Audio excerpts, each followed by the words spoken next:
नमस्कार, आप लाइव बिहार देख रहे हैं। मैं हूं राजमोहन तिवारी। देखिए, बिहार विधानसभा चुनाव 2025 को लेकर लगातार हम अलग अलग सीटों के बारे में, वहां के समीकरण के बारे में, वहां के पहलवानों के बारे में चर्चा कर रहे हैं। और इस कड़ी में आज हम जिस सीट की चर्चा करने जा रहे हैं वो सीट हॉट सीटों में से एक है और महाराजगंज लोकसभा क्षेत्र के अंदर आती है। वो सीट है मांझी विधानसभा की सीट। यह सीट बीते कुछ समय पहले काफी ज्यादा चर्चा में भी रही थी, जब यहाँ के बगल में ही राजपूत बनाम यादव की लड़ाई हम मुबारकपुर में देखी थी। और अब देखिए, विधानसभा का चुनाव आ गया है। कितना असर पड़ेगा, कितना असर नहीं पड़ेगा, किसके पक्ष में पड़ेगा, किसके विरोध में पड़ेगा, ये अब धीरे धीरे जब चुनाव नजदीक आ रहा है तो जो पहलवान हैं उनके लिए बड़ा टेंशन बनता जा रहा है। तो इस सीट के बारे में हम विस्तार से समझेंगे। यहाँ पर अभी जो मौजूदा विधायक हैं वो सीपीएम के सत्येंद्र यादव हैं। तो क्या आगे भी बने रहेंगे या फिर मामला थोड़ा पलटेगा, बेहतर तरीके से समझेंगे। हमारे साथ राजनीतिक विश्लेषक राय प्रतीक मौजूद है। कैसे देख रहे हैं? नमस्कार तिवारी जी। मांझी विधानसभा क्षेत्र गंगा के किनारे का क्षेत्र है और सारण जिले का क्षेत्र है। मांझी विधानसभा, मांझी शब्द से कुछ समझ में आ रहा है? मांझी एक जाति होती है बिहार में, तो इसी से जुड़ा कुछ काफी चर्चित जाति है, मुख्यमंत्री रहे हैं। बिल्कुल बिल्कुल। तो इसी से जुड़ा कुछ मांझी का कुछ ऐसा इतिहास है। वैसे भी जो मगध की मिट्टी रही है ना, यहाँ शासन में विविधता रही है। यहाँ पे पिछड़ी जाति के हाथ में भी सत्ता रही है। नंद वंश हो चाहे मौर्य वंश हो, तो सत्ता रही है। तो इसी तरह मांझी एक कुनबा है, छोटा सा कुनबा है सारण कमिश्नरी का। सारण कमिश्नरी के पारंपरिक तौर से राजा होते थे भूमिहार। बगोचिया वंश, हुसैपुर जो राज होता था, बहुत प्राचीन राजवंश है। अथवा महाराज जिसे निकले, सरिया वाला कुल। लेकिन इसी सब के बीच में राजपूतों का तो बाद में पलायन होके उधर से आया ना, राजस्थान से या उज्जैन से होके आया। वो 15वीं 17वीं 16वीं सदी की बात है। लेकिन ये जो मांझी का क्षेत्र था ना, यहाँ एक दुसाध राजा हुआ करते थे, एससी। तो मांझी 13वीं शताब्दी के आसपास का इतिहास है। आज भी उसका किला मौजूद है। बहुत 52 बीघे का उसका किला का क्षेत्र है, अवैध कब्जा है और पर्यटक स्थल है, लोग जाते हैं देखने के लिए। तो मांझी में एक दुसाध राजा का शासन था और वो जो क्षेत्र था सारण कमिश्नरी, वो भूमिहारों का क्षेत्र रहा था। तो दुसाध जो राजा थे, उनका राजपाट का जो क्लेश होता था वो भूमिहारों से होता था। भूमिहार उनके राजपाट को काफी सीमित कर देना चाहते थे, क्योंकि विविधता उस समय भी थी। ऐसा नहीं था कि छोटी जाति से है तो राजा नहीं हो सकते, बड़े राजा आपको दबा देंगे, ऐसी बात नहीं थी। एक किंवदंती है, इस चीज का आपको पुख्ता प्रमाण नहीं है। किंवदंती है कि वो जो दुसाध राजा थे वो इस कदर वहां के स्थानीय भूमिहार जमींदारों से वो चिढ़ते थे, इस तरह से उनका वो था कि उन्होंने कह दिया था कि हमारे राज्य के सीमा में एक भी भूमिहारों को राजस्व गांव की जागीर नहीं दी जाएगी। कोई जमींदार, कोई भूमिहार नहीं रहेंगे। तो इसमें क्या हुआ कि जो भी भूमिहार, उनके सीमा भी बड़ा था, रोवर वो जो आपका छपरा का जो क्षेत्र है वो सब बहुत दूर तक तड़िया वगैरह तक फैला हुआ था। तो उस क्षेत्र में भूमिहार वहां से पलायन कर गए और जो भी भूमिहार थे वो अपना जाति बदल लिए। कुछ ब्राह्मण हो गए तो ज्यादा राजपूत हो गए। बाद के समय में ये एक किंवदंती, हम इस चीज का पुख्ता प्रमाण नहीं देते हैं, क्योंकि वो सारण कमिश्नरी में भूमिहारों की संख्या है, लेकिन कुछ पार्टिकुलर बेल्ट है वहां पे भूमिहार नहीं पाए जाते हैं। वहां के राजपूतों में आप देखेंगे सरनेम सांडिल्य में भूमिहारों वाला सरनेम, ब्राह्मणों वाला देखेंगे ब्रह्मक्षत्रिय है। तो कई तरह की किंवदंती है। तो आ जाते हैं मांझी। मांझी जो है, मांझी का जब राजनीतिक इतिहास की बात करेंगे तो पूरे सारण कमिश्नरी में, गोपालगंज जिला तो ब्राह्मण का है, सिवान में भी ब्राह्मण है, लेकिन सारण में कहीं ब्राह्मण ठसक से हैं तो मांझी में है। मांझी में राजपूतों की संख्या, ब्राह्मणों की संख्या बल ब्राह्मणों का है। तो मांझी के राजनीतिक इतिहास की बात कर लेते हैं कि मांझी के दंगल में कौन कौन से पहलवान अभी तक चुनाव जीत कर आए हैं, जिन्होंने दम दिखाया है। तो मांझी में देखिए गिरीश तिवारी, ब्राह्मण, पहले विधायक। श्री बाबू के समय में भी इस सीट को ब्राह्मणों की सीट मानी गई। गिरीश तिवारी 52, 57, 62 तीन बार वहां से विधायक रहे, ब्राह्मणों की सीट। 67 में राम बहादुर सिंह, जाति सेठ राजपूत। 69 में सोमेश्वर दत्त, नहीं रामेश्वर दत्त शर्मा, आरडी शर्मा जिनको बोलते हैं, जाति से ये भी ब्राह्मण विधायक बने। 72 और 77 में फिर राम बहादुर सिंह, 80 में फिर आरडी शर्मा, 1983 में बुद्धन प्रसाद यादव निर्दलीय, पहली बार याद हो, पहली बार। अगड़ी जाति की सीट में एक होता है ना, सामाजिक न्याय का दौर चलता है पिछड़ों के लिए, वैसे भी ये दुसाधों की जमींदारी रही थी। माझी का जो क्षेत्र है यहाँ पे माझी जमींदार थे। तो 1990 देखिए हजारी सिंह, 1995 फिर बुद्धन यादव, 2000 रविंद्रनाथ मिश्रा फिर ब्राह्मण, 2005 का दोनों चुनाव गौतम सिंह, ये प्रभुनाथ सिंह के रिश्तेदार भी हैं, जदयू से रहे, पूर्व मंत्री भी रहे, साथ गन्ना विभाग उनको दिया गया था। 2010 में भी गौतम सिंह, 2005 और 10 में गौतम सिंह, 2015 में फिर विजय शंकर दुबे वरिष्ठ कांग्रेस से, 2020 में सतेंद्र यादव सीपीएम के। तो विविधता देख रहे हैं, ब्राह्मण, राजपूत, यादव, यही एक चल रहा है, एक सीट चल रहा है। या तो ज्यादातर फॉरवर्ड ही सीट पे चुनाव जीते, या तो ब्राह्मण, या तो राजपूत, या तो यादव। इसी तीनों के बीच में ये सीट की लड़ाई फंसी रहती है। और सीट का समीकरण भी 2008 में कुछ बदला है परिसीमन के बाद। मांझी जो पहले जलालपुर भी विधानसभा सीट होता था, जनार्दन सिंह सिग्रीवाल वहां से चुनाव भी जीते थे, तो जो अभी सांसद है महाराजगंज से, तो जलालपुर विलुप्त हो गया। तो जलालपुर की जो प्रखंड है वो मांझी विधानसभा के साथ जुड़ गया, और मांझी प्रखंड का 19 पंचायत, जलालपुर पूरा प्रखंड, और बनियापुर का जो भूमिहारों का प्रखंड है, बनियापुर का 3 पंचायत, लौवा भी जो सच्चिदानंद राय का जो पंचायत आता है, बनियापुर का भी 3 पंचायत जो है मांझी विधानसभा क्षेत्र का हिस्सा बना। और यहाँ के सामाजिक समीकरण की हम बात करें तो यहाँ 3,26,000 टोटल वोटर है, पहले 2,94,000 ही थे पुराना समीकरण जो है। इन वोटों में इजाफा जो हमारे पास 2025 में आंकड़े आ रहे हैं, वोटरों में इजाफा हुआ है। एससी वोटर 41,000 है इसमें, 3,26,000 में एससी 41,000 है, एसटी 12,000। एसटी किस्म क्या है? एसटी समाज होंगे, कोई आदि गौंड होंगे, या कोई एसटी समाज की कोई जाति वहां होगी जो एसटी में आती होगी। तो एसटी समाज क्यों इसका सेंसस होता है, एससी 41,000 है, एसटी 12,000 है। मुस्लिम समाज के वोटर 29,000 है, मुस्लिम समाज का भी सेंसस होता है, इसके वोटर 29,000 है। यादव 45 से 50,000, अच्छा 50,000 तक की संख्या में है। बहुत लोग बोलते हैं 30-35 ही हैं, लेकिन यादवों को जो आप सरनेम से ही अगर एनालिसिस कर लेंगे तो वहाँ 45,000 प्लस यादव हैं वहाँ, 45 से 50,000 की संख्या। देखिए सरनेम से आज के समय में किसी की जाति बता देना बड़ा मुश्किल है, क्योंकि भूमिहार भी राय लगाते हैं, और कई जगह देखा जाता है कि कुछ लोग शर्मा लगाते हैं, कुछ लोग तिवारी त्रिपाठी, तो कंफ्यूजन थोड़ा ज्यादा रहता है। लेकिन जो आंकड़े हैं उसके आंकड़े हैं तो 45,000 तक तो आप मान ही सकते हैं, 45,000 तक यादव होंगे आप मान सकते हैं। राजपूत भी 45,000 है, 42 से 45,000 राजपूत भी है। अच्छा, यादव थोड़े से ही 20 या 19 होंगे। राजपूत और यादवों की संख्या यहाँ पे लगभग आसपास ही है। ब्राह्मण, वैसे तो ब्राह्मण 35,000 हैं, लेकिन गिरी गोस्वामी जो ओबीसी ब्राह्मण की कैटेगरी में नीतीश कुमार डाले हैं, सारण के क्षेत्र में, यहाँ तक कि गोपालगंज और आसपास का जो क्षेत्र है, पूरा सारण कमिश्नरी में गिरी गोस्वामी की संख्या लगभग हर एक सीट पे 1,000, 2,000, 4,000, 5,000, किसी सीट पे 10,000 तक संख्या गिरी गोस्वामी की है। तो वैसे ब्राह्मण 35,000 है, गिरी गोस्वामी ऐड करेंगे तो ब्राह्मण भी 45,000 के आसपास हो जाते हैं। ब्राह्मणों की भी संख्या है।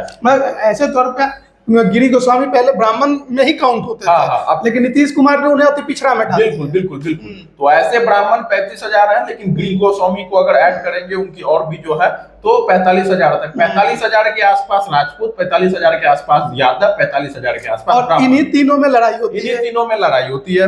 उसके बाद देख लीजिए भूमिहार 12,000 है। भूमिहारों की संख्या बनियापुर, एकमा, इन सब मरोड़ा, इन सब सीटों की तुलना में, परसा, सोनपुर, इन सब की तुलना में थोड़ा मांझी में कम है। 12,000 की संख्या में भूमिहार वोटर है, जो कि ज्यादातर जलालपुर प्रखंड में इनके अच्छे खासे गांव है। कुछ बनियापुर का जो 3 पंचायत आता है, कुछ उसमें वोटर है। तो आप फिर वैश्य देख लीजिए, वैश्य समाज का वोटर आपको 28 से 30,000 है, वैश्य समाज के भी वोटर है। कोयरी कुर्मी आपको 32 से 35,000 है। अच्छा, कोयरी कुर्मी धानों मिला के खास करके कोयरी कुर्मी ही है। और कोयरी कुर्मी जो है सारण कमिश्नरी के लगभग सीट पे कुछ ना कुछ उसकी उपस्थिति, मतलब एक बैलेंसिंग उपस्थिति है। और अदर्स जो बचता है ओबीसी ईबीसी, इसमें 39,000 वोटर है, जिसमें आप गिरी गोस्वामी का थोड़ा सा घटा दीजिए तो 30,000 बचता है। अगर गिरी गोस्वामी को ब्राह्मण में जोड़ दिए तो इसमें थोड़ा सा घटा दीजिए, 39,000 से 30,000 हो जाएगा, 29,000 हो जाएगा। तो ये यहाँ का सामाजिक समीकरण है मांझी विधानसभा का।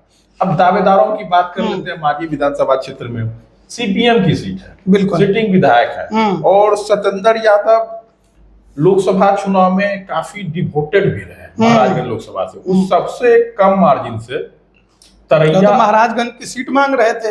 हाँ, लोकसभा लड़ने के लिए मांग रहे थे, लेकिन महाराजगंज सीट में तरैया से कांग्रेस मात्र 5,000 से हारी, और ये यहाँ से क्या कहते हैं मांझी से 10,000 से। तो कह सकते हैं कि यहाँ के विधायक जो है सतेंद्र यादव ने अपना सब कुछ चुनाव कांग्रेस पार्टी के पक्ष में, महागठबंधन उम्मीदवार के पक्ष में अपना सर्वस्व दिया है। तो वाम बंदल जो सीपीएम है उसमें भी माले नहीं है, सीपीएम है, सीपीएम को गिनी चुनी 2-3 सीट दी जाती है।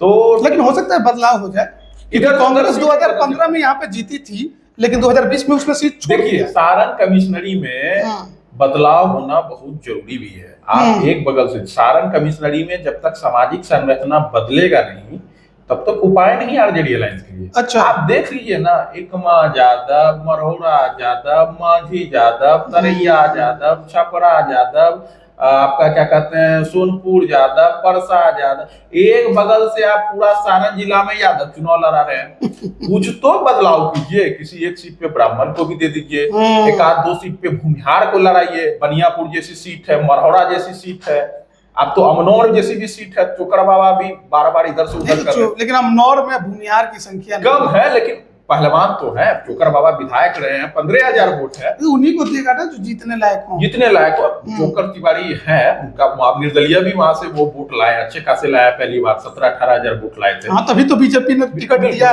जीत कर विधायक बने। लेकिन अमनौर की तुलना में भूमिहार मरहौरा में ज्यादा है, उससे ज्यादा तो परसा में भूमिहार है, अमनौर की तुलना में सोनपुर में ज्यादा भूमिहार है। तो देखना होगा, बाकी एकमा बनियापुर तो है ही।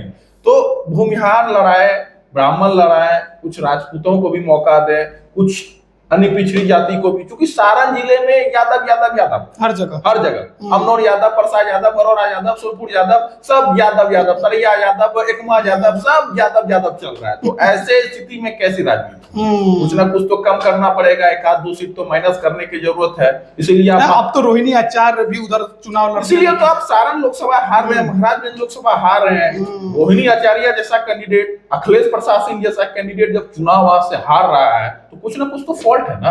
और कितने आपको तो अब वैसे भी देखिए विधायक, कितने विधायक ने गद्दारी किया है, चाहे आपको तो बदलाव का जरूरत है, चाहे परसा हो या अमनौर हो, यहाँ तक कि मरहौरा की भी टिकट पे बदलाव की जरूरत। बड़े नेता है, लेकिन अब उतना, क्योंकि सब कुछ तो मीडिया में सार्वजनिक हो ही रहा है, छुपाने की तो कोई बात है नहीं। तो मांझी की पर चर्चा कर लें तो मांझी में आरजेडी में भी दावेदारी है और सीपीएम में भी है। सीपीएम का तो है, सीपीएम से सतेंद्र यादव सिटिंग है, टिकट कटने का संभावना कम है, सीटें इधर से उधर हो जाए तो अलग बात है। आरजेडी से है सुधांशु रंजन पांडे, पहले एमएलसी का चुनाव लड़े थे सैजानंद राय के खिलाफ स्थानीय निकाय का, आरजेडी से जुड़े हुए हैं, मजबूत है, मतलब सक्रिय रहते हैं क्षेत्र में, मांझी क्षेत्र में सक्रिय है, ब्राह्मणों की सीट है, काफी ज्यादा सक्रिय। हाँ, तो सुधांशु रंजन पांडे आरजेडी से और सीपीएम से सतेंद्र यादव, महागठबंधन से 2 दावेदारी है। और आ जाते हैं एनडीए में, जेडीयू से रणधीर सिंह, प्रभुनाथ सिंह के बेटे जेडीयू ज्वाइन कर चुके हैं, कमिटमेंट कर दिया गया आरजेडी छोड़ के है, कमिट 2 टिकट मिलेगा गारंटी नहीं है जेडीयू से, बनियापुर मिलेगा उनके चाचा को, ये गारंटी नहीं है, संभवतः नहीं मिलेगा केदार सिंह, लेकिन 1 टिकट की गारंटी है, रणधीर सिंह को मांझी से चुनाव लड़ाया जा सकता है। तो जब गारंटी है तो सकता क्या है, कह दीजिए कि लड़ेंगे। बिल्कुल, तैयारी भी चल रही है, लोगों की और भी है एनडीए में पहलवान, बिल्कुल नहीं है। रणधीर हो सकता है कि चाचा को ही मिल जाए, भतीजा को ना मिले, हो सकता है चाचा की, क्योंकि देखिए राजनीति में गारंटी नाम की कोई चीज नहीं होती। चाचा की उम्र भी हो रही है, चाचा को जदयू से आश्वासन नहीं मिला है, ज्वाइनिंग जदयू में रणधीर सिंह का ही कराया गया। नीतीश कुमार जी ने कितनों को कहकर ज्वाइनिंग कराया है, टिकट कितनों को दिया है। हो सकता है ऋतु जायसवाल लड़ना चाहती थी, आपको याद होगा, जेडीयू में आई थी, बाद में टिकट नहीं मिला तो छोड़कर आप कहना क्या चाहते हैं कि रणदीप प्रभुनाथ सिंह के परिवार को नीतीश कुमार पैदल कर देंगे? देखिए राजनीति में कब क्या हो कौन जानता है, चलिए आरजेडी से तो पैदल हो ही गए, कहीं जनसुराज वो भी है ना, जनसुराज भी इनके लिए विकल्प है, लेकिन हम मानते हैं कि मांझी से इनको कमिटमेंट या तो मांझी या बनियापुर, बढ़िया दो टिकट मिलेगा, इसकी संभावना थोड़ी कम नजर आती है, लेकिन बनियापुर में क्योंकि वहां सीटिंग है और लगातार जीतते आ रहे केदार सिंह, आप उनको कमजोर नहीं आंक सकते हैं। बनियापुर से टिकट मिलेगा इसकी संभावना अभी हमको संशय है, क्योंकि अच्छा। बनियापुर जदयू की सीट है नहीं, लेकिन केदार सिंह की सीट है ना, बनियापुर तो फंसा हुआ है ना, बनियापुर में तो भूमिहार पैच भी है ना, सिकरीवाल बहुत 5-5 6-6 दावेदार घूम रहे हैं, तो बनियापुर अभी होल्ड रखिए, लेकिन एक सीट रखिए, रणधीर सिंह को कहीं ना कहीं से चुनाव लड़ा, हो सकता है छपरा से ही लड़ा दे, छपरा में भी तो उम्र हो रही है सीएन गुप्ता की, वैसे समाज से है, लेकिन बीजेपी नहीं छोड़ेगी सीट, बीजेपी छपरा की सीट तो नहीं वहाँ छोड़ेगी, वैसे ही लड़ेगा, वैसे समाज के अच्छे खासे वोटर है। तो रणधीर सिंह की चर्चा है, चर्चा माधवी जेडीयू में के है, टिकट पे माधवी सिंह पिछली बार लड़ी थी, लेकिन उनको तो राजनीति में सक्रियता नहीं देखा, तीसरे नंबर पे चली गई थी, तो उन्होंने तो खुद ही कह दिया कि अब राजनीति संसद में बिल्कुल बिल्कुल बिल्कुल बिल्कुल। और देख लीजिए जेडीयू में गौतम सिंह है, अच्छा। रघुनाथ सिंह के रिश्तेदार हैं, पूर्व मंत्री रहे हैं, जदयू में ही है, दरकिनार तो किया नहीं जा सकता उनकी दावेदारी को, जदयू में रणधीर सिंह है तो गौतम सिंह भी है, आपस में रिश्तेदार है, क्या समझौता होता है ये तो परिवार के भीतर, लेकिन घूम रहे हैं गौतम सिंह, परिवार के बीच में क्या समझौता होता है वो देखने वाली बात होगी, टिकट रणधीर सिंह को मिलता है या गौतम, लेकिन गौतम सिंह राजनीति में पुराने हो गए हैं, 2010 के बाद कोई चुनाव जीते भी हो सकता है परिवार के भीतर समझौता हो जाए। अब देख लीजिए बीजेपी में राणा प्रताप सिंह बीजेपी से, बीजेपी की दावेदारी है, पिछले बार निर्दलीय 34,000 वोट लाए, दूसरे नंबर पे बीजेपी ज्वाइन कर चुके हैं, तो निर्दलीय ताकत दिखा चुके हैं, ये भी एनडीए से ही चुनाव लड़ना चाहते हैं, भाजपा से या जदयू सब किधर जाता है, अगर भाजपा में जाते हैं तो भाजपा सीट मांगेंगे, फिर ऐसे में मतलब भाजपा से भी दावेदारी है, अगर भाजपा सीट इनके लिए मांगेंगे तो फिर रणधीर सिंह क्या करेंगे, वैसे जनसुराज भी विकल्प है, तो हो सकता है हो सकता है जो रणधीर सिंह है, राजा राणा प्रताप सिंह हो सकता है वो जनसुराज की तरफ भी चले जाए, पिछली बार वो अपनी ताकत दिखा चुके हैं। और उसके बाद देख लीजिए विजय शंकर दुबे पहले विधायक रहे हैं कांग्रेस पार्टी से 15 में, वो फिर महाराजगंज चले गए लड़ने के लिए, पिछले बार वहां से विधायक हैं बिल्कुल, तो अभी जो है वो कांग्रेस में अलग थलग थोड़ा चल रहा है। अच्छा हाँ, तो बड़ा मुस्तैदी के साथ विधानसभा के अंदर दिखाई दिए, नहीं वो अलग बात है, दिखाई दिए वो मतलब हाथी के दांत दिखाने की और खाने की, रिपोर्टिंग उनकी हो चुकी है, उन्होंने पार्टी के खिलाफ काम किया है, उनके बेटे सिकरीवाल के साथ ज्वाइन भी कर लिए थे बीजेपी, तो ऐसे में हो सकता है कि विजय शंकर दुबे के पुत्र कहीं एनडीए से मांझी का रुख भी अपना सकते हैं, महाराजगंज या मांझी उनकी पारंपरिक सीट है, महाराजगंज में तो ब्राह्मणों का वोटर कम है, लेकिन मांझी ब्राह्मणों की पारंपरिक सीट है, तो ऐसे में विजय शंकर दुबे के पुत्र का भी देखना, विजय शंकर दुबे का राजनीति किस करवट लेता है, देखने वाली बहुत होगी। अच्छा, तो इसमें एक और बात की हम चर्चा कर लेते हैं, क्योंकि लोकसभा चुनाव के समय काफी ज्यादा इस पर सबकी निगाहें भी रही, और वो है मुबारकपुर कांड। यादव बनाम राजपूत हुआ था, हालांकि मुबारकपुर पड़ता है एकमा विधानसभा में, लेकिन मांझी से सटा हुआ है, और ऐसे में जो राजपूत बनाम यादव हुआ था, तो क्या उसका असर भी होगा, क्योंकि उसमें कई लोगों ने वहां के जो वर्तमान विधायक है सीपीएम के सत्येंद्र यादव, उनका नाम भी लिया था, तो इसको आप कैसे देखते हैं? देखिए ये मांझी विधानसभा सीट तिवारी जी, हम आपको पहले ही बोले यहाँ सामाजिक न्याय चढ़कर बोलता है, ये दुसादों की जमीन रही है, दुसादों की जागीर रही है, लेकिन वर्चस्व में तो यहाँ पर सवर्ण ज्यादा दिखाई दे रहे हैं, सवर्ण है, चुनाव जीते हैं, संख्या भी है, लेकिन संख्या है तभी तो सामाजिक न्याय का नारा धारा बुलंद होगा। आप 10,000 रहिएगा तो आपके खिलाफ कौन आवाज उठाएगा? आप मजबूत है तभी तो सामाजिक न्याय का नारा धारा मजबूत होता है। उसमें भी वामपंथी पार्टी सीपीएम तुरंत सामाजिक न्याय का जो एक दौड़ चलता है, पिछड़ी अति पिछड़ी दलित कुनवाई जो है एक संगठित होके आपके खिलाफ प्रतिकार कर देता है, ये चीज यहाँ पे है। और मुबारकपुर कांड इसी से मिलता जुलता है। हो सकता है कि यहाँ यादव राजपूत, क्या हो सकता है ये यादव राजपूत वाला रंग फॉरवर्ड बैकवर्ड वाला भी रंग मिल जाए, क्योंकि ये जो जमीन है मांझी की जो जमीन है ये दुसादों की जमीन है। सारण कमिश्नरी भले भूमिहारों की रही हो, लेकिन मांझी दुसादों की ही थी, शब्द में ही मांझी है, ये उनका मतलब तो वो बहुत पुरानी बात हो गई, नहीं वो बहुत पुरानी हो गई, लेकिन क्योंकि देखिए जब जनप्रतिनिधियों की हम बात कर रहे हैं तो उसमें ज्यादातर सवर्ण नहीं जीत रहे, या तो भूमिहार है या फिर ब्राह्मण है या फिर राजपूत है। देखिए बात भले पुरानी हो जाए, लेकिन एक इतिहास होता है ना, आप इतिहास को मिटा नहीं सकते हैं। जिस मिट्टी पे जिसको आप गरीब गुरबा दबा कुचला समझ रहे हैं, वो कभी उस मिट्टी का शासकीय वर्ग रहा है, तो वो तो एक आपका प्रतिकार करेगा। तो सामाजिक न्याय का वहां पे झंडा बुलंद होना, इसीलिए वामपंथी पार्टी का परचम बुलंद भी हुआ है। वो वहां की दबा कुचला समाज नहीं है, वो कभी वहां का शासकीय वर्ग रहा है। आपको क्या लगता है, क्या राजद को यह सीट सवर्ण वर्गों के लिए छोड़नी चाहिए? सीपीएम से यादव जरूर विधायक है, लेकिन मांझी में ब्राह्मण राजपूत इनकी संख्या अच्छी खासी है। देखिए, ये तो ब्राह्मणों की पारंपरिक सीट तो है, ये तो छोड़ने का फायदा होगा अगर आरजेडी यहाँ पर सुधांशु रंजन पांडे जैसे कि हैं दावेदार, उनको कैंडिडेट बनाती है, तो क्या आपको लगता है इसका फायदा? दिक्कत ये था कि अगर आरजेडी की सीट रहती तो आरजेडी पर तो यहाँ पे देखिए, हर कोई जानता है महागठबंधन में सीट बंटवारा करना ही आरजेडी को है। वो जिसको चाहेगी उसको जहां मन वहां बैठा देगी। फिर सतेंद्र यादव के लिए आप कौन सी सीट खोजते हैं? हमको नहीं खोजना है, ये उनके नेताओं को खोजना है, ये आरजेडी को तय करना है, सीपीएम को तय करना है। ये तो राजद का और इंडिया गठबंधन का आपस का मसला है कि नहीं, मैंने पूछा वो कि क्या ब्राह्मण को कैंडिडेट बनाने से मांझी में क्या आरजेडी को आपको लगता है कि फायदा होगा अन्य क्षेत्रों में?